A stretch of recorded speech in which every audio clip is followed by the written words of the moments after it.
L'adage est bien connu, quand le bâtiment va, tout va.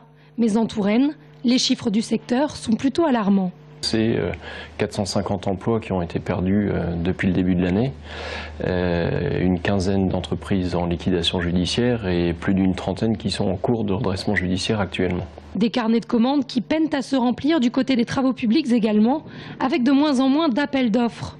S'il y a toujours autant de routes à refaire par exemple, le budget des collectivités, lui, n'est plus le même. 1 million d'euros, c'est 10 emplois. Voilà. Une collectivité qui va baisser de 10 millions d'euros, c'est 100 emplois.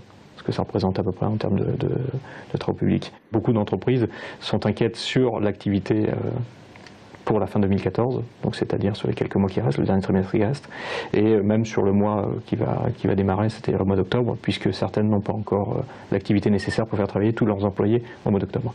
Le lancement de grands chantiers comme la poursuite du périphérique Tourangeau pourrait redonner un peu d'air à certaines entreprises, mais il reste urgent d'agir pour préserver ces emplois non délocalisables.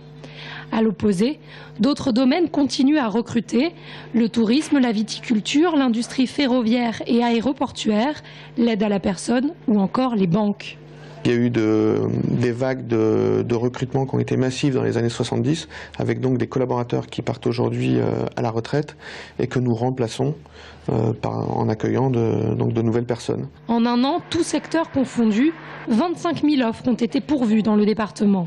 Il y a un vivier d'offres constant en Touraine dont on se félicite et donc finalement un marché de l'emploi qui est morose mais qui, cela dit, tient toujours en Touraine à une certaine attractivité des territoires. Mais il reste aussi des offres non pourvues, notamment dans le bâtiment, les travaux publics, l'industrie ou encore le commerce. Une véritable aberration lorsque l'on sait que dans le département, il y a 27 600 demandeurs d'emploi de catégorie A, c'est-à-dire employables tout de suite. Le MEDEF propose donc notamment de renforcer le travail effectué avec Pôle emploi autour de la formation à ces métiers.